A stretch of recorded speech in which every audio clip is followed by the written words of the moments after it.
Good morning. Happy Thursday, everyone. We are already to chapter 17. Kind of crazy, but we're just chugging along. I'm chugging along, rather. So, yeah, today's chapter 17, and it is called The Rejection. And it's kind of heavy, just like last week's, but it's the story. So, I'll just get right into it. The summer of 2012 is one that I will never forget. It was the most pivotal time I've had so far in my life. And it was a summer full of rejection, but it was also a summer full of a lot of renewal. So, in my last chapter, I had just gotten to Coeur d'Alene, I just arrived to Coeur d'Alene, Idaho. And had not slept for quite a long time. So it took a couple of days to recoup as soon as I got to Coeur d'Alene, and I slept for like 2 days solid, just slept.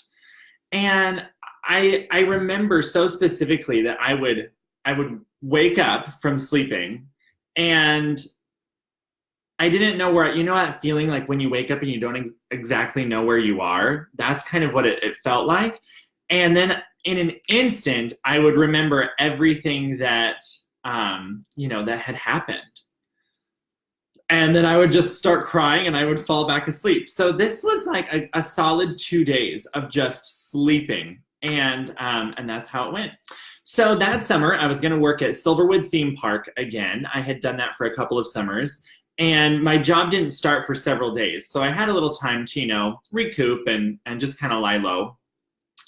And meanwhile, I'm trying my best to lie low, but at the same time, everything just seemed so foggy to me, like as if I was in a fog. Nothing made sense. I had no idea what had just happened, what I was feeling, what I was going to do, like literally. So, and if you know me at all, that's not me. I'm very much a regimented planner, and I know, what's coming down the pike kind of thing. So doing my best to just lie low. And even though I've been there just a few days, people are already like, oh, Darren's here. How is he? Where is he? He's here for the summer. And it's pertinent to remember that I actually had a relationship with the Church of Christ there in Coeur d'Alene. And so people are like, oh, Darren's here. Where is he? Even just a few days after arriving, I'm already getting some questions like, where is he? So there was that to deal with as well. So, I don't know. I was, at that time in my life, I was kind of just making up all sorts of excuses and lies everywhere to cover the true things I was going through. So I probably said I was sick or whatever. In a way, I really was. So let's talk about this church for a second. So one of the families that I had been very close to for several years at this church, they were highly aware I was avoiding them.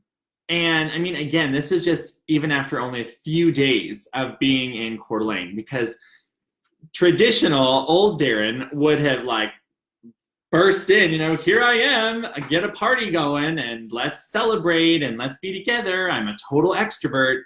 So like right from the bat that summer, people kind of knew that something was up. And again, I was just making up all these excuses as to why.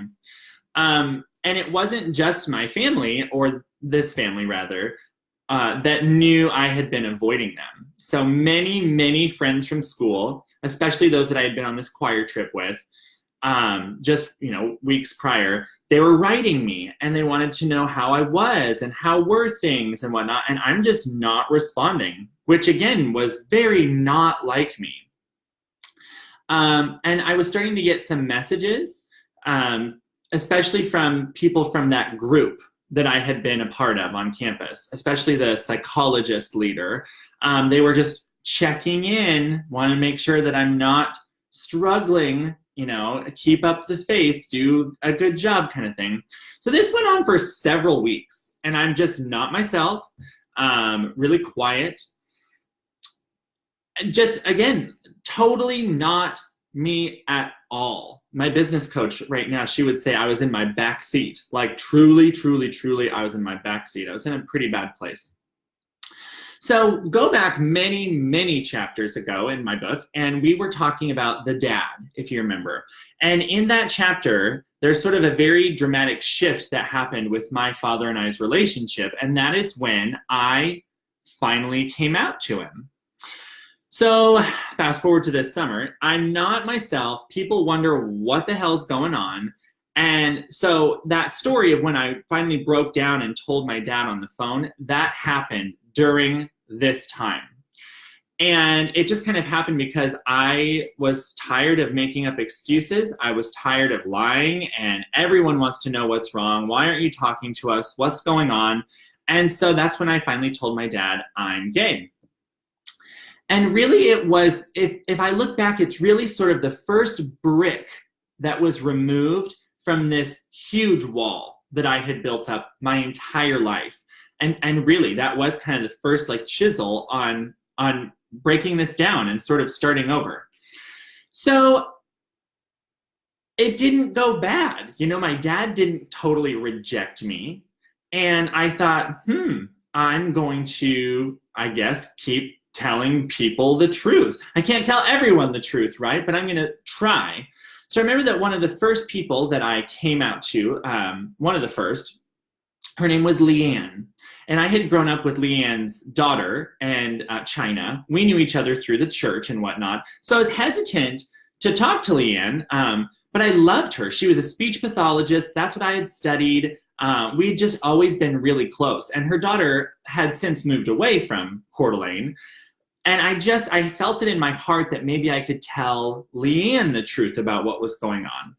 And so I did, and she loved and accepted me. And I thought, wow, like this is nice. People aren't getting out, axes and just dicing me up like I thought maybe was going to happen.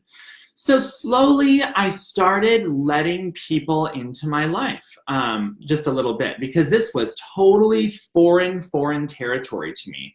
I didn't know what I was going through, what I was feeling, what I was thinking, but just letting people in was a start, and just saying, I don't know. So about a month later, several weeks later, I'm getting a little more comfortable. I still feel like I'm living a lie because I don't know who I am. I mean, I wonder, is God just going to come down right now and smite me and just like, am I intentionally sinning? Am I going to go to hell? This is just a constant back and forth. But, so my brother's obviously gay and he's got a partner, and they have a great circle of friends that are, part of the LGBTQ community.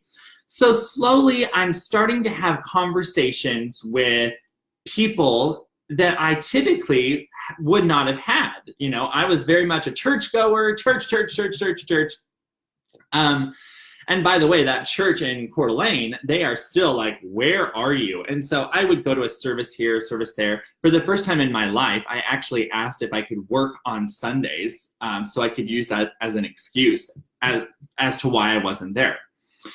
So amongst this sort of introduction to LGBTQ people, the gay circle, I learn about this thing called Grindr.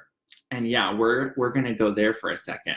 I decided that I wanted to, try out this whole maybe go on a date thing.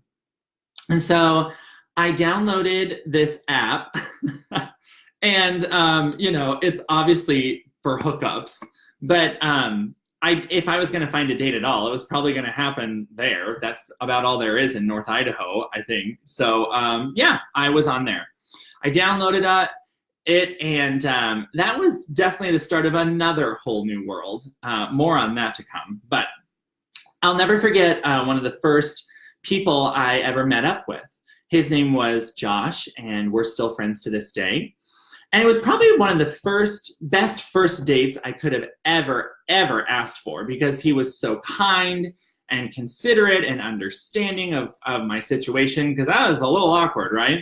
And I don't actually know why we didn't go on more dates, but for whatever reason we didn't.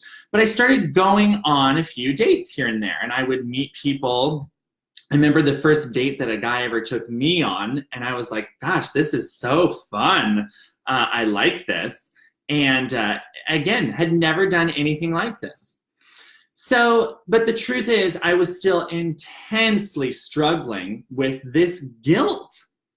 You know, I had had this amazing conversation with Matthew Vines, and it, in a way, was kind of a one and done, but it also wasn't a one and done.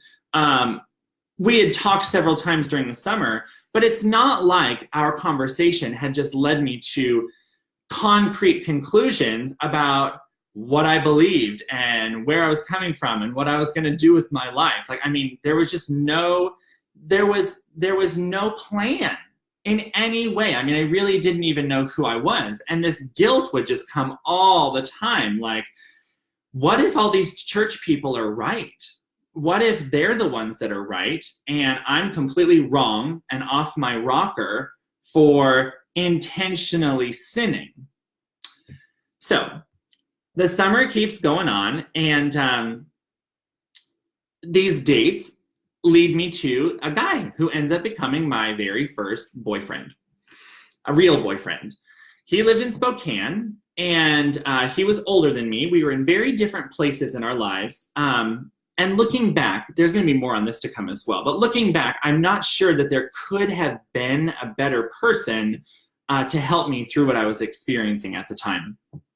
So I ended up spending a lot of time at his place.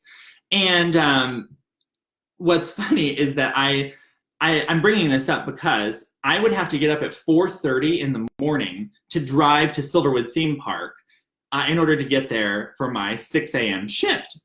And I bring that up because, I don't know about y'all, but I really think a lot in the car. Like while I'm driving, that's just a time that I think.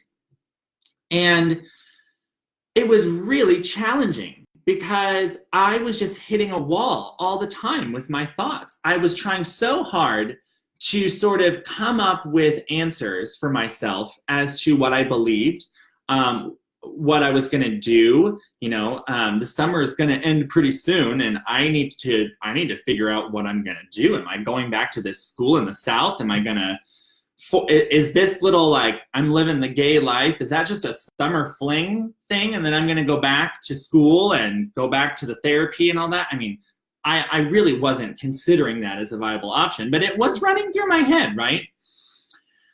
I became a very, very two-faced person that summer. I was one way with certain people. You know, I was actually kind of like a three-faced person, if you will. I was one way with this gay crowd that I was being introduced to. I was another way with the church crowd, the Church of Christ there, the one back in my hometown, all of the friends and whatever from school that I'm still interacting with online and, you know, texting and whatever. But then there's the third phase, and that's when I'm by myself. And I really hated that one. I didn't want to spend any time by myself because that meant I would have to think about what was going on. And I didn't know what was going on. I was at a complete loss. So, you know, I had a lot of really good conversations with folks during that summer that helped me sort of come to conclusions. But whenever we would talk about the church where I was coming from, this school I had been at in the South, they were so easily able to come to conclusions like, oh, that's not real. God loves you. God accepts you. You know, those crazy Christians, what on earth? Why would you even listen to them? And so, like, in the moment, yeah, I know, right? And then like deep down, I'm saying, but I'm one of the crazy Christians. Like, I'm one of them.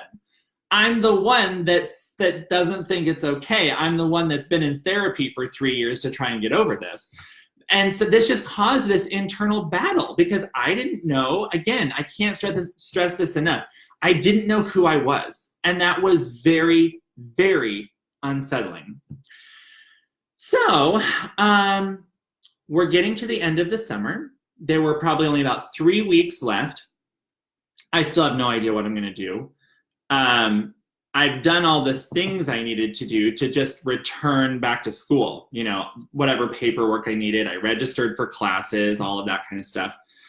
I didn't want to go, but at the moment, that was my plan. And then something very sort of magical happened. And this is just one of those moments when you're like, wow, life is so interesting. So working at this theme park, there are wooden roller coasters, and someone had called out sick, and I was there, and I was called really fast by the person that oversaw retail, and she said, oh my gosh, Darren, I know that you're almost off, but I really, really need you, if it's at all possible, to go run the photo counter up at Tremors, which is this wooden roller coaster at Silverwood Theme Park. And it's the one where, you go down the big hill or whatever, and they take your picture, and then you go in and you buy it, right? So that's where I am. So I'm at this counter, and it's kind of slow. I'm kind of bored, and I don't like it because I'm by myself, and that means, thinking, and I didn't want to think about anything. And then these girls, these 5 or 6 girls, they come in, and they're just having the time of their lives. And they're like, they're just like, they have made my day just with their energy alone. And I'm like, gosh, hey, how are you guys? Whatever. And and I said, what brings you to Silverwood? And they're like, oh, this is just our big hoorah before we go back to grad school. And I said, oh, really? Where do you go to grad school? What do you study? And they say, well, we're speech pathology grad students at WSU Spokane. What? I had no idea that there was a speech pathology program in downtown Spokane. No idea at all. And for the first time all summer, I felt like I have goosebumps right now. I had an idea of what was going to happen. I didn't know how. I didn't even know if it was an option, but at least I had something to go on. And I just said, oh my gosh, I'm a speech pathology student as well. I'm still an undergrad. I go to this school in Arkansas, blah, blah, blah. And they started telling me about their program and who I should talk to if I was ever interested in going there for grad school and whatever. So they leave, and I'm like, you know what? I'm not going to go there for grad school. I'm going to go there right now. I took the next day off from work, and I got in the car. I Googled how to get to the WSU Spokane campus. I walked in, found the speech pathology department, walked in. No one is there. It's summer. And I'm literally walking the offices of the professors like I found them. I mean, this is a true story, y'all. I just burst in, and I find this woman. And I said, hi, I don't know if I'm in the right place, but my name is Darren, and I would like to talk to somebody about how I transfer here. And she's like, oh, okay, I'm actually the chairwoman of the department, and I don't typically do this. This isn't what I do. I don't know how to do it, but no one's here, so let's see how I can help you. And I'm like, okay. So because the world of speech pathology, this is sort of a beautiful thing, is overseen and governed by only one professional entity, it's called the American Speech Language Hearing Association, or ASHA, every program in the country looks almost the exact same. Now, some have like more research or more clinical, like whatever, but they all have the same curriculum because they all have to be accredited by the same entity, ASHA. So what that means for me is that every single speech pathology class that I had at this school in Arkansas was no question going to transfer. So I would be exactly on track as a senior in my program if I transferred to this school. And I'm just like, whoa. So this professor knew that, so this was a consortium program in downtown Spokane, half Eastern Washington University and half Washington State University. It's kind of a hard thing to grasp, but it's 2 programs combined in one. And so she just picked up the phone. She knew I would have an easier time transferring to Eastern Washington University.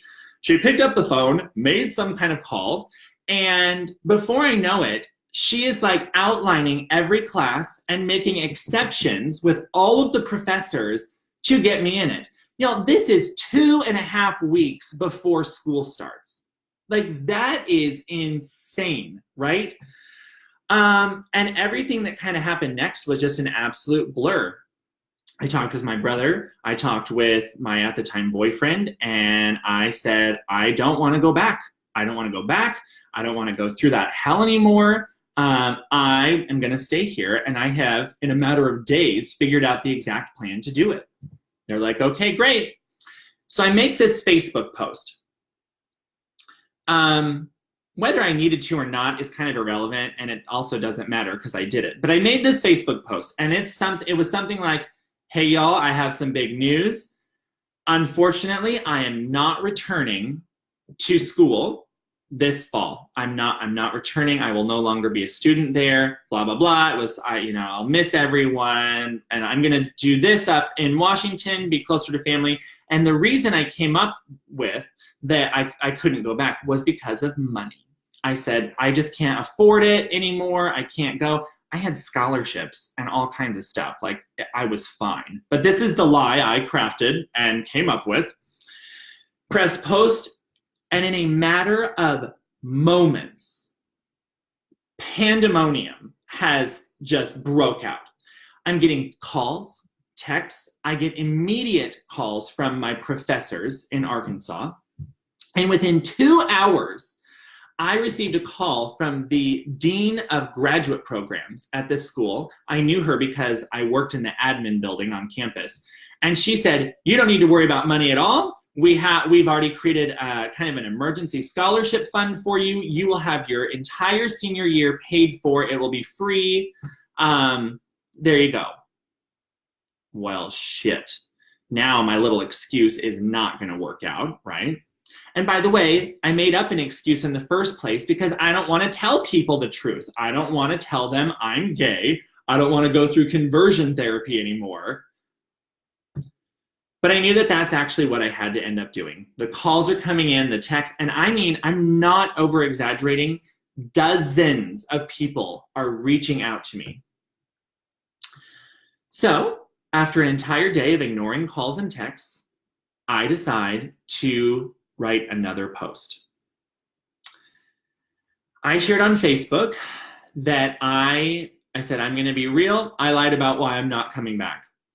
The truth is, I no longer accept the traditional view that homosexuality is wrong, and I no longer accept that I'm a bad person and that I'm going to go to hell.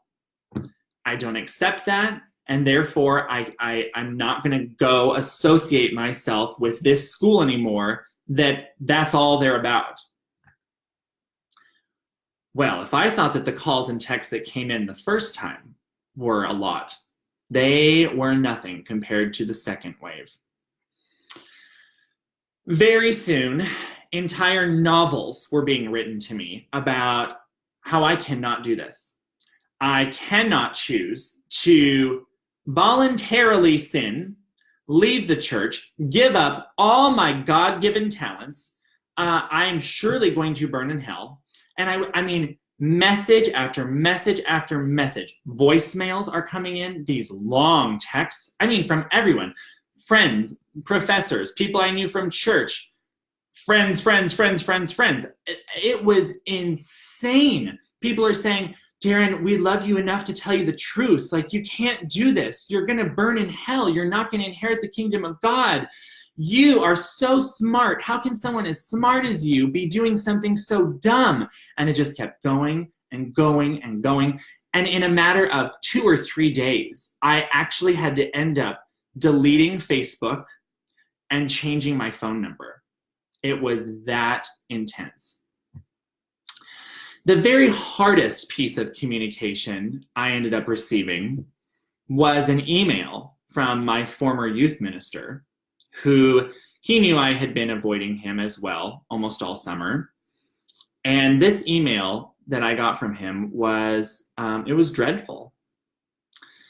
And it broke my heart for actual years. It took years to heal from what that message said. We're going to talk about that later. But the point is, life as I had known it was over. It had completely changed. My friends were no longer the same. My family was no longer the same. basically almost any relationship I had was over. Meanwhile, conveniently, I need to start at my new school in 2 or 3 days. And my brother and I still talked about this to this day. In a matter of 3 days, because it was just that close, I found a job, a serving job at Red Robin in downtown Spokane. I had literally printed out like 40 resumes from the library, put on my walking shoes, and I went to downtown Spokane and just blasted every block with my resume. And I needed a job. And within 5 or 6 hours, I had one. I got a job at downtown Spokane. In downtown Spokane, I found an apartment to sublet, just, right there. And I finished up the entire financial aid process, all the transfer paperwork, everything. It just all happened. And looking back, I'm super thankful that I had all of that to distract me, because it took my mind off of everything. I was completely overwhelmed. That family I had been really close to at the Coeur d'Alene church, they completely said goodbye to me. I mean, they were done. Whew. So school started. And for several weeks, I just did my best to, settle in and get into a new routine. I was still with my, at the time, boyfriend. He wasn't very helpful, but he was also extremely helpful. Again, more on that to come. So I'm trying to just sort of ignore it and move on, I guess, because I didn't know what else to do. Well, I ended up receiving this email from the family that I lived with in Arkansas. And it's not like it was mean per se, but it basically said, you need to come get your stuff that you stored in our basement. You need to come get it. They didn't say they were going to get rid of it, but I needed to come get it. And it wasn't just like stuff. This was, a lot of my things were still in Arkansas in storage. And so I understood I didn't want to leave anyone on bad terms. I wanted to be the better person. And so I decided, because I want my stuff, to fly back to Arkansas just for like 2 days. I did have one friend. He was very vulnerable in saying that he didn't understand the gay thing, but he also loved me and was going to support me in whatever way he could. And so it was October 2012, early October, I flew back to Arkansas. And it was as bad as I thought it was going to be, and also not. It was like I was walking on campus and people would, honest to goodness, not look at me. They just would not look at me. It was so bizarre. Talk about the walk of shame. I had some stuff in a dorm storage room thing, went there, got my stuff. And I went to the house of the family that I had lived with very quickly. I mean, a matter of like 2 or 3 minutes, no conversation whatsoever. Hi, good to see you. Bye. Got my stuff. And there was only really one group of people that I wanted to see at all. And it was my professors. I had been very, very close to all of my faculty in the speech pathology department. So I went and just said hi to them. Class is in session, basically. School's in full swing. And this is when kind of the ultimate rejection happened for me that summer. I sat in with one of my professors, gave her a big hug, told her how much I missed her, and she just went right to it. Why are you doing this? Why are you voluntarily sinning? It sounds weird, but with all due respect to her, at least she had the backbone to talk to my face about this and not just like send me a message or a letter or whatever. She was crying and she's like, I'm so worried about you. Well, here's what happened. Within a matter of 5 minutes or so, 6 or 7 professors, they came into this office and they more or less staged an intervention. They had come up with a plan for me to just sort of enroll back in classes, even though they'd already started. They would just catch me up on whatever I'd missed. they just kept saying over and over, you can't do this, Darren. You are too smart. You are giving up your entire life.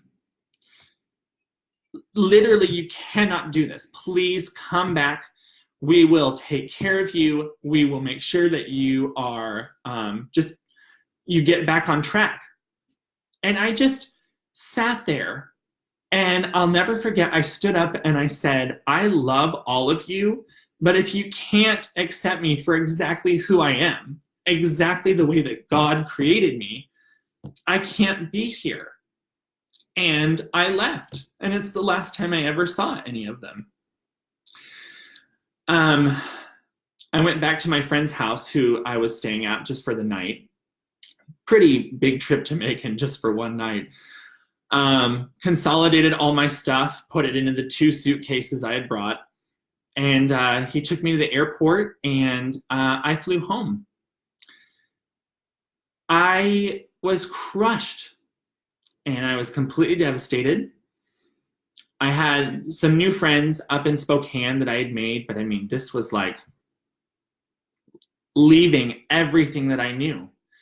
And in my heart, I was still so scared because I still wondered, what if they're right?